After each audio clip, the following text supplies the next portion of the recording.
Hello दोस्तों। कैसे हैं आप? उम्मीद है आप सब लोग अच्छे होंगे। जैसे कि आप देख पा रहे हैं, आज हम बात करेंगे प्रकाश इंडस्ट्रीज लिमिटेड। जैसे कि इसके बारे में आगे बात करने से पहले हम देख लेते हैं कंपनी करती क्या क्या है। देखिए, कंपनी के काफ़ी सारे प्रोजेक्ट हैं। माइनिंग, स्पॉन्ग आयरन, पावर, स्टील, ठीक है, फेरो एलॉयज, मतलब एलॉय व्हील्स बनाती है ये, वायर रोडिंग, टीएमटी बार और विंड पावर में भी ये कंपनी काम करती है। ज़्यादा हमको कुछ देखने की इसमें ज़रूरत नहीं है। अब इसके बारे में हम क्यों बात कर रहे हैं? इसके बारे में बात इसलिए कर रहे हैं, इसमें कुछ दो दिग्गज प्लेयरों की बाइंग हुई है, स्टेक बाय हुआ है। जैसे कि डॉली खन्ना और मुकुल अग्रवाल। जैसे कि आप जानते ही हैं, काफ़ी बड़े इन्वेस्टर हैं ये। तो देखते हैं फंडामेंटल क्या कह रहे हैं और चार्ट इसके आने वाले समय में क्या कह रहे हैं। ठीक है, तो जैसे कि हमने खोल लिया स्क्रीनर। स्क्रीनर पर अपन देखेंगे तो देखिए 3290 करोड़ की कंपनी है। स्टॉक का पी काफ़ी अच्छा लग रहा है। ठीक है, आरओसी आरओई भी ठीक है।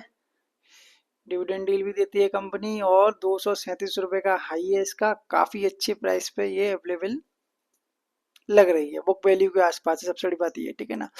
और मैं आपको पहले बताना चाहूँगा, डॉली गन्ना और ये सारी चीज़ें जब भी ये बाइंग करते हैं तो इनका कोई भी मोटिव नहीं होता है कि स्टॉक उसी समय चल जाए या कुछ टाइम बाद चल जाए या 5 साल बाद चल जाए। ये लोग लंबे अवधि के लिए इन्वेस्ट करते हैं। ठीक है, तो देखते हैं इसमें क्या बन सकता है, क्या इसमें कहानी बन रही है। स्टॉक की बुक वैल्यू ठीक है, डिलीवरी कर रही है, गुड प्रॉफिट ग्रोथ कर रही है 5 साल से 25% का। ठीक है, डिलीवरी इसकी थोड़ी स्लो है, 6.9। पुअर सेल्स चल रही है। ग्रोथ में इसकी ग्रोथ में गिरावट है 5 साल से 6% की। ठीक है, बाकी लो रिटर्न इक्विटी 3 साल से 9.25% की कंपनी दे रही है।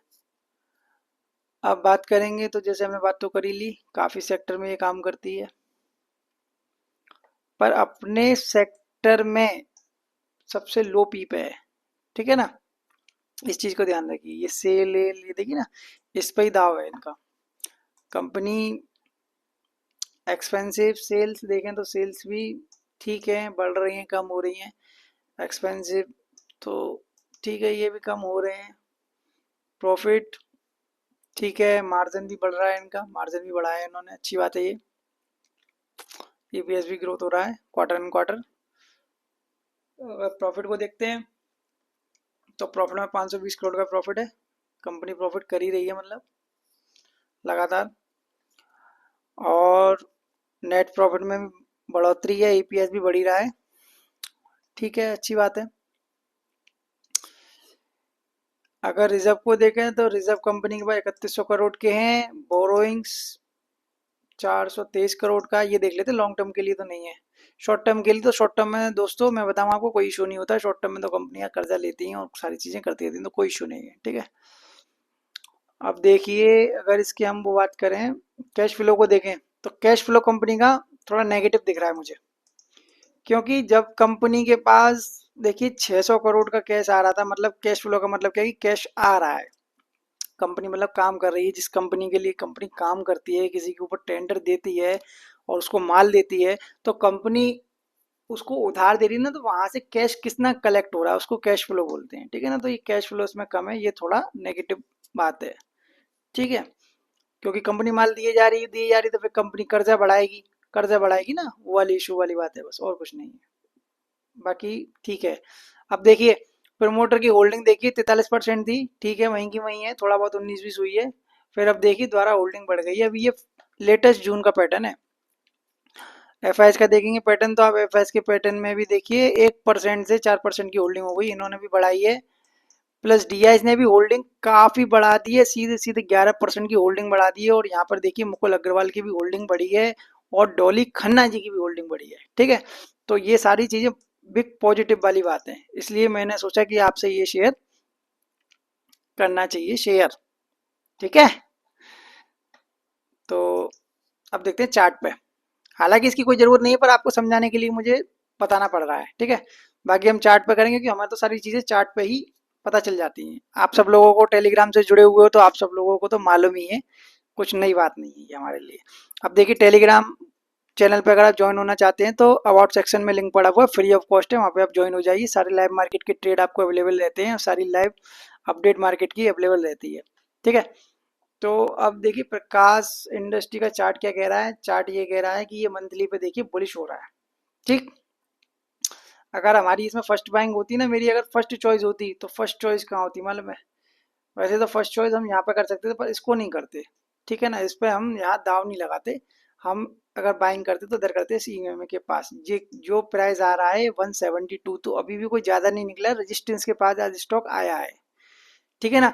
अगर ये इस मंथ यहाँ क्लोजिंग देता है ना, तो बहुत बड़ा मूव देने के लिए तैयार है, ठीक है। दूसरी बात, दोनों प्लेयर की एफआईज, इन्वेस्टर, डीआईज, ठीक है ना, बिग प्लेयर की इसमें बाइंग हो चुकी है और चार्ट भी बुलिश मूवमेंट में दिखा रहा है। तो 223 और 235 के लिए इसमें टारगेट बहुत ही शॉर्ट टर्म में देखने को चार्ट के हिसाब से मिल रहे हैं, है ना। और देखिए अगर हम वीकली पे भी जाए ना, तो वीकली पे भी चार्ट बहुत अच्छा बुलिश मूवमेंट दिखा रहा है।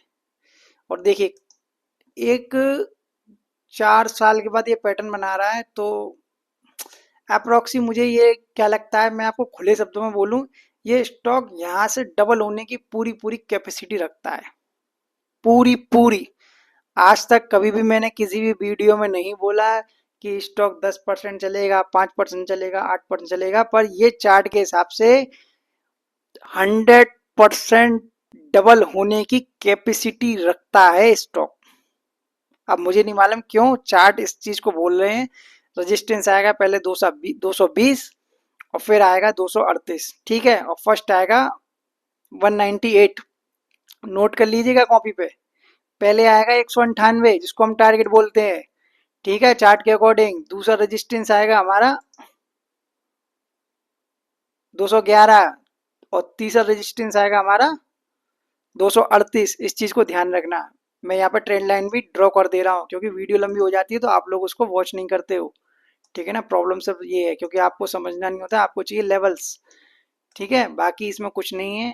और जैसे भी जो भी अपडेट इसमें आएगा, स्टॉक में आएगा, मोमेंटम आएगा, तो हम अपने टेलीग्राम चैनल पर जरूर पोस्ट करेंगे। दूसरी बात, कोई भी बाय सेल की कोई रिकमेंडेशन नहीं है, लर्निंग के पर्पज से एक वीडियो बनाई गई है। और जो भी मैंने टारगेट बोले या जो भी कुछ भी बोला, ये सिर्फ एक चार्ट पे मेरी पर्सनली एनालिसिस है, जिसको मैं आपके साथ शेयर कर रहा हूँ। धन्यवाद।